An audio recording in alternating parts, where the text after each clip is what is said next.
வணக்கம். செல்வகுமாரின் அதிகாலை வானிலை ஆய்வறிக்கை.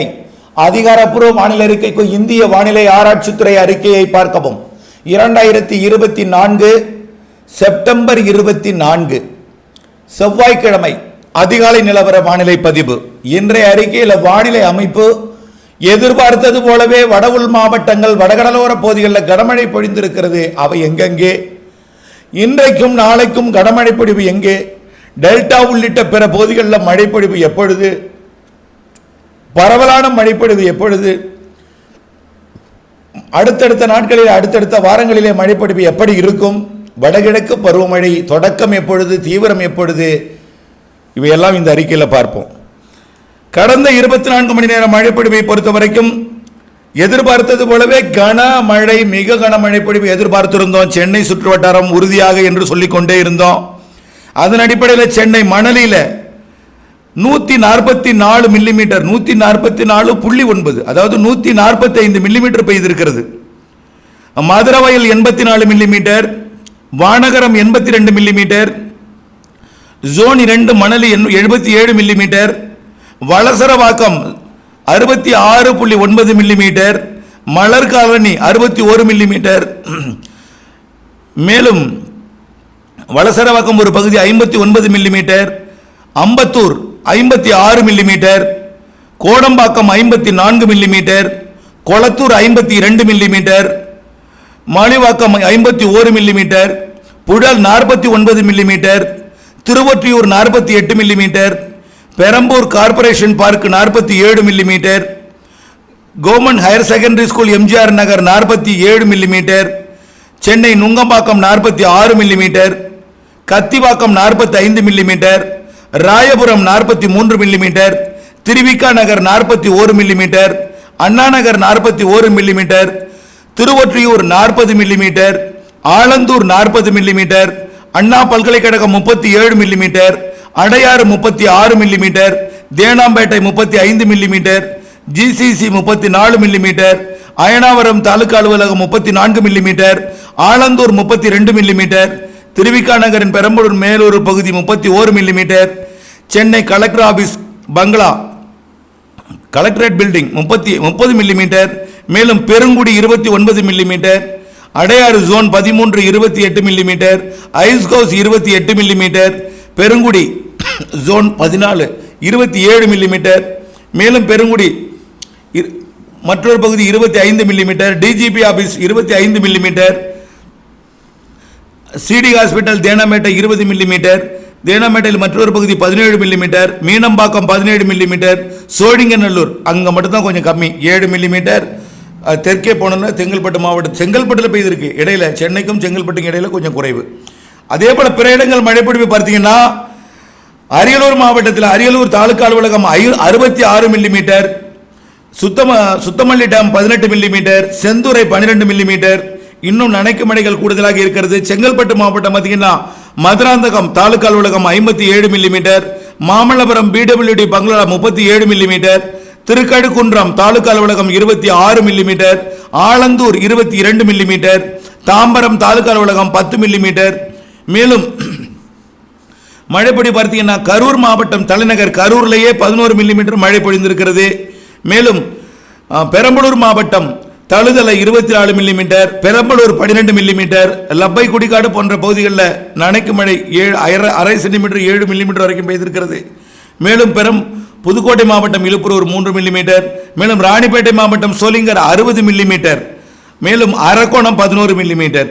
அடுத்தபடியாக பார்த்தீங்கன்னா நீலகிரி மாவட்டம் நீலகிரி பந்தலூர் தாலுகா அலுவலகம் 32 millimetre, Barwood 30 millimetre, Devala 28 millimetre, emerald 19 millimetre, Coonoor 10 millimetre, Kundah bridge 10 millimetre. மேலும் பல இடங்களில் மழை பொழிந்திருக்கிறது. அதே போல பார்த்தீங்கன்னா திருவண்ணாமலை மாவட்டம் Chetpet 56 millimetre, Polur 48 millimetre, Vandavasi 25 millimetre, Arani taluka அலுவலகம் 20 மில்லிமீட்டர், கலசப்பாக்கம் 17 மில்லிமீட்டர். இன்னும் மழைப்பொழிவுகள் அறிக்கைகள் எதிர்பார்த்து கொண்டிருக்கின்றன, எதிர்பார்க்கப்படுகிறது, வரும். அதன் பிறகு மாலை அறிக்கையில் அதை எண்ணி தெரிவிக்கலாம்.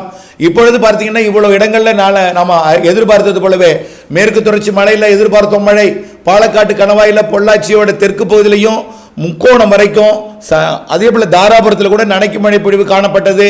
நீலகிரி மாவட்டத்தில் நல்ல மழை பொழிந்திருக்கிறது. இப்படி மேற்கு தொடர்ச்சி மலையிலையும் மழை, உள் மாவட்டங்களிலேயும் மழை, அதிகபட்சமாக 15 சென்டிமீட்டருக்கு மேல் சென்னையில், வட சென்னையில் பொழிந்திருக்கிறது. வானிலை அமைப்பை பார்ப்போம். ஆந்திர பிரதேச கரையை நெருங்கி கொண்டிருக்கூடிய காற்றழுத்த தாழ்வு பகுதி, அதாவது ஒடிசா கடலோரம், ஆந்திராவின் வடக்கு கரைக்கு அப்பால் உருவாகியிருக்கக்கூடிய அந்த தாழ்வு பகுதி மெல்ல தெற்கு நோக்கி நகர்ந்து ஆந்திர கரை வழியாக, தெலுங்கானாவின் வடக்கு பகுதி வழியாக, மகாராஷ்டிரா வழியாக குஜராத் மற்றும் ராஜஸ்தான் பகுதியை நோக்கி நகர்ந்து செயலிழக்கும். ராஜஸ்தானில் தான் தென்மேற்கு பருவமழை பின்வாங்கி கொண்டிருக்கிறது.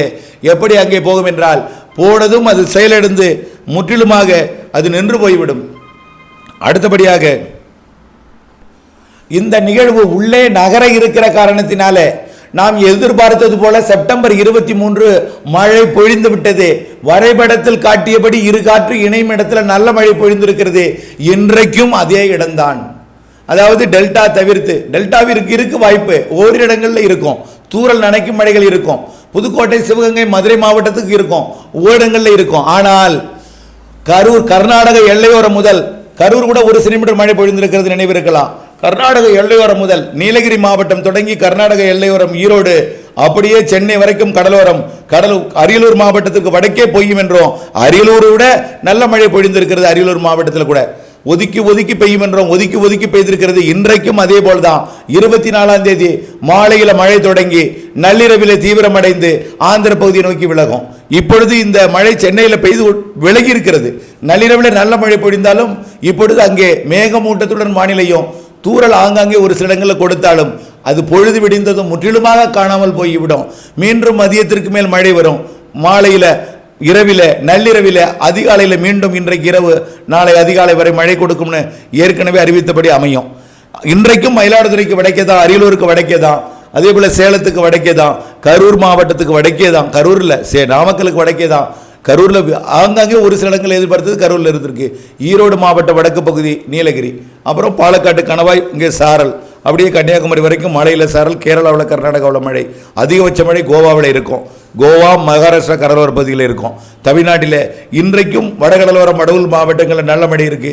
நாளையும் 25ஆம் தேதி மாலை இரவிலே சென்னை உள்ளிட்ட வடகடலோரத்திற்கும் வடவுள் மாவட்ட பகுதிகளுக்கும் மழை உண்டு. நேற்று போல் இன்றைக்கு மழை இருக்கும், கனமிக கனமழை. நாளை இன்றைய விட பாதியாக குறைந்துவிடும். ஆனால் கண்டிப்பாக சென்னைக்கு இருக்கும், நாளை இரவு மாலை இருக்கும். அடுத்தபடியாக 26, 27 அது விலகி சென்றுவிடும். புதிய வளிமண்டல சுழற்சி இலங்கைக்கு அருகே உருவாகும். இலங்கைக்கு தென்கிழக்கே நிலநடுக்கோட்டு இந்திய பெருங்கடலுக்கும் குமரி கடலுக்கும், அதே போல மன்னார் வளைகுடாவிற்கும் இலங்கையின் வளிமண்டலத்திற்கு மேலும் உருவாகி மெல்ல தமிழ்நாட்டின் வளிமண்டலத்தை அடைந்து குமரி கடல் மற்றும் தமிழ்நாட்டின் வளிமண்டலம் வழியாக, வளிமண்டலம் தான் எல்லாமே, வளிமண்டலம் வழியாக கீழடுக்கு சுழற்சி இல்லை மேலடுக்கு சுழற்சி வழியாக அது வரக்கூடிய அக்டோபர் 5ஆம் தேதி வரை அரபிக்கடல் பகுதியை நோக்கி குமரிக்கடல் மற்றும் தமிழ்நாட்டின் மேலடுக்கு வழியாக கேரள வழியாக அரபிக்கடல் பகுதியை நோக்கி நகரும். இதனால கண்டிப்பாக காற்று பகுதிக்கும் மழை உண்டு.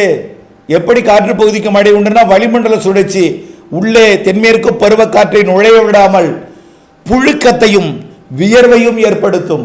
தமிழ்நாட்டில் இருக்கக்கூடிய நீராவி, தரைப்பகுதியில் இருக்கக்கூடிய நீராவி, காற்றில் இருக்கக்கூடிய நீராவி வெப்பத்தால் லேசாகி மேலிடும் பொழுது உடனடியாக இன்ஸ்டன்டாக மழை பொழிவாக மாறும். மதியம், மாலை, இரவு மழை பொழிவாக மாறும். மேற்கு தொடர்ச்சி மலையில் முதல்ல மழை தொடங்கும், பிறகு கடலோரம் வரும் மழை. 28ஆம் தேதியிலிருந்து அனைத்து மாவட்டங்களுக்கும் ஒரே நேரத்தில் அனைவருக்கும் கொடுக்காது. ஒரு இடத்துல உருவாகி நகர்ந்து நகர்ந்து ஒழியும். அதிகாலை வரை ஆங்காங்கே இருந்து கொண்டிருக்கும், ஒதுக்கி ஒதுக்கி இருக்கும். வளிமண்டல சுழற்சி இருகாற்று இணைவு அங்கேயும் எங்க வளிமண்டலத்தில் ஏற்படுத்துகிறதோ அங்கே தான் மழை பொழிவை ஏற்படுத்தும். 28ஆம் தேதி ஒரு குறிப்பிட்ட இடங்களில் பொழியும், 29ஆம் தேதி ஒரு குறிப்பிட்ட இடங்களில் பொழியும், 30ஆம் தேதி ஒரு குறிப்பிட்ட இடங்களில் பொழியும், 1ஆம் தேதி, 2ஆம் தேதி, 3ஆம் தேதி, 4ஆம் தேதி, 5ஆம் தேதி, 6ஆம் தேதி வரைக்கும் கூட ஆங்காங்கே ஆங்காங்கே மழை இருக்கும். ஆனால் ஒரே நாளில் எல்லோருக்கும் கிடைத்து விடாது. 28 ஒதுக்கினால் 29 பெய்யும் என்ற நம்பிக்கை வேண்டும். 29 ஒதுக்கினால் 30 பெய்யும். 1ஆம் தேதி, 2ஆம் தேதி, 5ஆம் தேதிக்குள்ள எல்லாருக்கும் மழை இருக்கும். வளிமண்டல சுழற்சி மழை காற்று பகுதி, கணவாய் பகுதி மற்றும் கடலோர பகுதி, மேற்கு தொடர்ச்சி மலைப்பகுதி, கேரள பகுதி என்று அனைத்து பகுதிகளுக்கும் வாய்ப்புண்டு. அந்த நிகழ்வு காற்று பகுதிக்கு, கணவாய் பகுதிகளுக்கு கொடுக்கும் மழையை விட அக்டோபர் மாதம் 10ஆம் தேதி உருவாகக்கூடிய வளிமண்டல சுழற்சி தான் நல்ல ஒரு மழைப்பொழிவை ஆந்திர கரையோரம் உருவாகக்கூடிய காற்றழுத்த தாழ்வு பகுதியும் இணைப்பை ஏற்படுத்தி கொண்டு அக்டோபர் 10 முதல் கேரளா, கர்நாடகா, ஆந்திர பிரதேசம், தமிழ்நாடு, தெலுங்கானா என்று மழைப்பொழிவை, தமிழ்நாட்டை பொறுத்த வரைக்கும் வளிமண்டல சுழற்சி மழை அக்டோபர் 10 - 14 வரை, இறுதிக்கட்ட தென்மேற்கு பருவமழை இறுதி சுற்று மழை, அதற்கு பிறகு 15, 16 வளிமண்டல சுழற்சி மழை. ஆக அக்டோபர் 10 தீவிர மழையும் மேலும் மழை கண்டிப்பாக மழை பொழிய இருக்கிறது. பொறுத்திருங்கள் 28ஆம் தேதி வரைக்கும். அதற்கு பிறகு ஒதுக்கி பெய்யும் பொழுது உங்களுக்கும் பொழிந்துவிடும். 10ஆம் தேதி அக்டோபரிலிருந்து நல்ல மழை கிடைக்கும். அக்டோபர் 17, 18 வடகிழக்கு பருவமழை, அக்டோபர் 17, 18 தொடங்கக்கூடிய வடகிழக்கு பருவமழை. முதல் நிகழ்வு தெற்கு ஆந்திரா வடகடலோரத்திற்கு வரக்கூடிய காற்றழுத்த தாழ்வு பகுதி அல்லது நன்கமைந்த காற்றழுத்த தாழ்வு பகுதி காரணமாக ஒரு நல்ல மழைப்பொழிவோடு தொடக்கம். பிறகு தீபாவளி நாளில் மீண்டும் ஒரு தீவிர மழைப்பொழிவு. ஆனால் எதுவும் பாதிப்பில்லாத மழைப்பொழிவு தீபாவளி வரை. தீபாவளிக்கு பிறகு நவம்பர் மாதத்தில் அடுத்தடுத்த வலிமையான நிகழ்வு என்று திரும்ப சொல்லிக்கொண்டே இருக்கிறோம். இதை நினைவுபடுத்த விரும்புகிறேன். தெற்கு ஆந்திரா வடகடலோரம் முதலிடத்தை பிடிக்கும் அதிக மழைப்பொழிவு வலிமையான நிகழ்வு காரணமாக. அடுத்த இடத்தை வடகடலோரத்திற்கு டெல்டாவிற்கும் இடைப்பட்ட பகுதி, அடுத்த இடம் டெல்டா உள்ளிட்ட பகுதிகள், அடுத்து தென்கடலோர பகுதி, இவையெல்லாம் நிகழ்வுகளின் வழித்தடமாக அமைந்து ஒவ்வொரு நிகழ்வும் ஒரு குறிப்பிட்ட மாவட்டங்களுக்கு அதிக மழைப்பொழிவை திறந்து ஒவ்வொரு நிகழ்வும் ஒவ்வொரு பகுதியாக மழைப்பொழிவை சராசரிக்கு கூடுதல் மழைப்பொழிவை கொடுத்து ஒட்டுமொத்த தமிழ்நாட்டின் மேற்கு தொடர்ச்சி மலை வரை சராசரிக்கு கூடுதல் மழைப்பொழிவு கிடைக்கும். அரபிக்கடல் காற்றும் மேற்கிலிருந்து தமிழ்நாட்டுக்கு வரும். அதேபோல வலிமையான நிகழ்வு வரும் என்பதனால வடகிழக்கு மாநிலங்கள் தொடங்கி கடலோர மாநிலங்கள் எல்லாமே, கடலோர பகுதி எல்லாமே மழைப்பொழிவை தரும். ஆக கண்டிப்பாக நல்ல மழை வடகிழக்கு பருவமழை, சராசரிக்கு கூடுதல் மழை நவம்பர், டிசம்பர் 15 வரை. டிசம்பர் 15க்கு பிறகு தென் மாவட்டங்களும் மேற்கு தொடர்ச்சி மலையும், அதற்கு முன்பும் தென் மாவட்டங்கள் உண்டு. ஒரு நிகழ்வு வந்தால் நிகழ்வு ஒரு இடத்தில் இருக்கும், இருகாற்று ஒரு இணைவு ஒரு இடத்துல இருக்கும். ஆகவே நிகழ்வு ஒரு இடத்துல இருந்து கடந்த முறை விசாகப்பட்டினத்தில் கூடிய நிகழ்வு தெலுங்கானாவிற்கும் விஜயவாடா, ஹைதராபாத்திற்கும் விஜயவாடாவுக்கும் மழை கொடுத்தது நினைவிருக்கலாம். இப்படித்தான் நிகழ்வு ஒரு இடத்துல இருக்கும், மழைப்பொழிவு ஒரு இடத்துல இருக்கும். ஆகவே நிகழ்வு எங்கே இருந்தாலும் கன்னியாகுமரி உள்ளிட்ட மேற்கு தொடர்ச்சி மலை வழியாக அரபிக்கடல் காற்று வரும்பொழுது அங்கேயும் மழை இருக்கும். வடகிழக்கு மாநிலங்கள் தொடங்கி உரசி கொண்டு வரக்கூடிய காற்று அங்கேயும் மழைப்பொழிவை கொடுக்கும். நிகழ்வு அமையும் இடத்திற்கு அருகே ஏதேனும் இடத்துல இருகாற்று இணைவால் அதிக மழைப்பொழிவை கொடுக்கும். ஒவ்வொரு நிகழ்வும் குறிப்பிட்ட மாவட்டங்களுக்கு திருப்தியான மழைப்பொழிவை கொடுத்து வடகிழக்கு பருவமழை சிறப்பானதாக அமையும் என்பதை நினைவில் கொண்டு மீண்டும் ஒரு முறை புரியாவிட்டால் கேட்டு வானிலை மாறுதல் அப்டேட்ஸ் துல்லியம் அறிந்து திட்டமிட்ட பணி செய்து லாபமடைய அன்போடு கேட்டுக்கொள்கிறேன். நன்றி.